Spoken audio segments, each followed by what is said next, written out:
आपण आपल्या किचनमध्ये बनवत आहोत सांबर.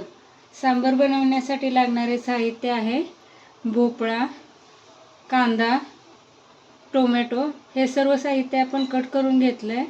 बटाटा, सुरण, आलं, लसूण, कोथिंबीर. सांबर बनवण्यासाठी आपल्याला लागणारे मसाले आहेत राई, जिरा, काळा मसाला, लाल मिरची पावडर, सांबर मसाला आणि मीठ. प्रथम आपण हे सर्व साहित्य कुकरमध्ये शिजवून घेऊया. आपण या सर्व भाज्या कुकरमध्ये शिजवून घेत आहोत. कुकरला आपल्याला 3 ते 4 शिट्टी घ्यायचे जेणेकरून आपल्या भाज्या व्यवस्थित शिजतील. प्रकारे आपल्या सर्व भाज्या शिजून तयार आहेत. सोबतच आपण शेवग्याची शेंग ही शिजवून घेतली आहे. चला तर आपण आपल्या रेसिपीला सुरुवात करूया. प्रकारे आपले सर्व भाज्या शिजून तयार आहेत. सोबतच आपण येथे सांबरमध्ये टाकण्यासाठी शेवग्याची शेंग सुद्धा शिजवून घेतली आहे. चला तर मग आपण आपल्या रेसिपीला सुरुवात करूया. सर्वप्रथम आपण गॅसवरती एका टोपमध्ये तेल गरम करून घेतोय. सांबरला आपण या ठिकाणी फोडणी देणार आहोत. आता याच्यामध्ये मोहरी,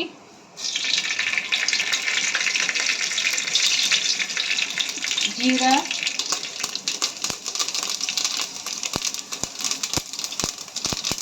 आलं लसूणची पेस्ट टाकून घेऊया. सोबतच कढीपत्ताही टाकूया.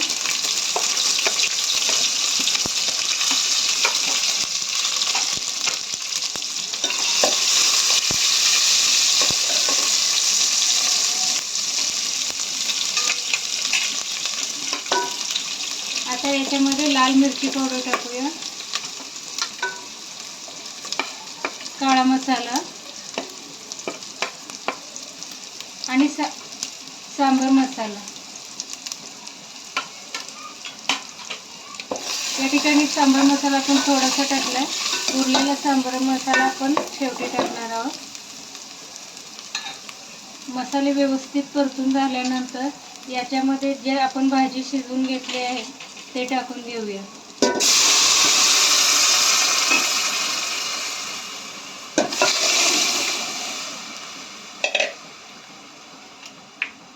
आता याच्यामध्ये शिजवून घेतलेली शेवग्याची शेंग टाकूया. चवीनुसार मीठ.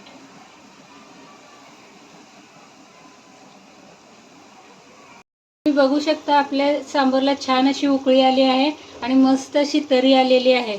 आता याच्यामध्ये आपण राहिलेला सांबर मसाला टाकून घेऊया.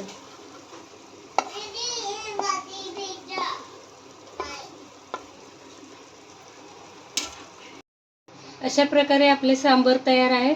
ते आता आपण एका बाउलमध्ये काढून घेऊया. अशा प्रकारे आपले स्पायसी असे सांबर तयार आहे. हे सांबर तुम्ही इडली, डोसा, अप्पे याच्यासोबत खाऊ शकता. तसेच मेंदूवडासोबतही खाऊ शकता. तुम्हाला आमच्या चॅनलवरील व्हिडिओ आवडत असतील तर आमच्या चॅनलला लाईक करा, सबस्क्राईब करा. थँक्यू.